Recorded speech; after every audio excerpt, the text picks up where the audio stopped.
Think of a tree. Every flourishing tree, from a small sapling to a mighty redwood, has two things in common: strong roots and sufficient nourishment.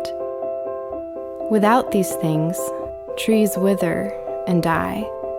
With them, they flourish and multiply. It is the same with churches. Churches aren't built. Churches aren't founded. They are planted, and they need roots. They need nourishment. The mission seeks to help plant churches.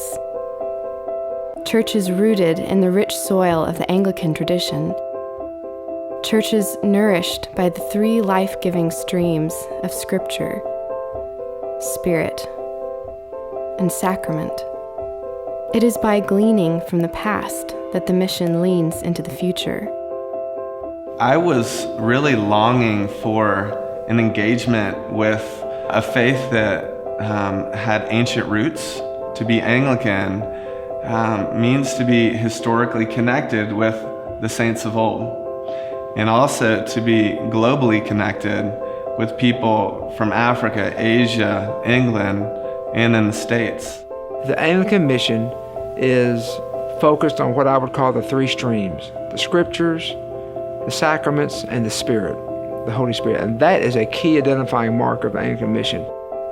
Among the many riches of the Anglican tradition, the mission resonates deeply with the Celtic way, with men like St. Patrick and St. Columba, who planted churches and founded abbeys, who fostered culture and lived radically among the people they hoped to reach.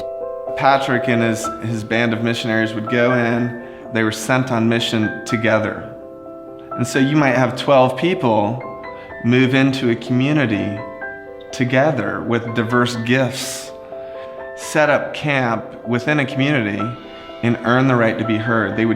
They'd build relationship, kind of a bottom-up organic approach. They were radically hospitable.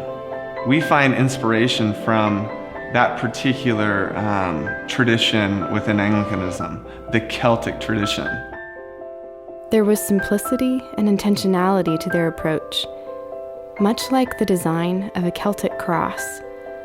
Simple lines turning back and forth, nodding and weaving together in intricate beauty. Such is the structure of the mission. The structure is simple so as to keep the mission central. We like to very much contextualize the gospel to particular neighborhoods and cities and be very thoughtful with that. How do we get the gospel into the hands of the people in the most effective way? To engage their hearts, not just their minds. How do we most effectively serve them?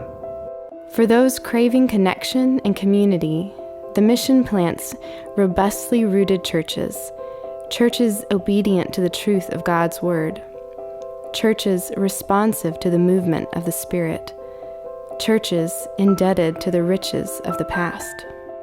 I think one of the questions is there a longing for a rootedness and a connectivity to the ancient things of the church?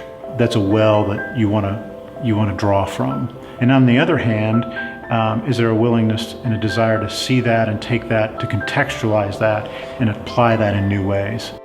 In a church plant, a new church reaches new believers, and established churches tend to reach established Christians. So if you're going to reach new believers and new Christians, you've got to start new works.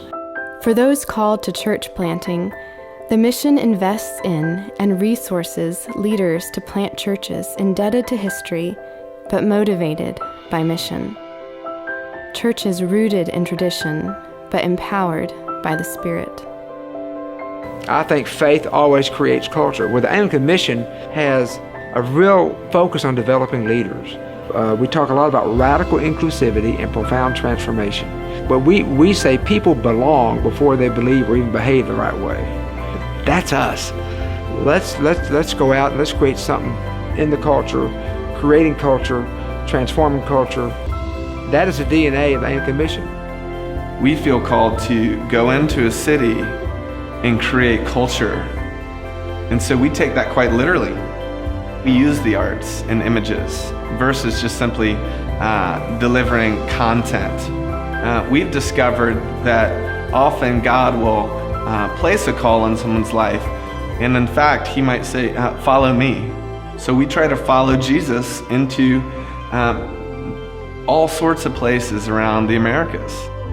We invite you into this story, if you will, of an ancient future faith being lived out and nourished through the three streams, primarily around church planting, drawing out what the Holy Spirit is doing within one another, and we do that collaboratively to play our part in the re-evangelization of the Americas.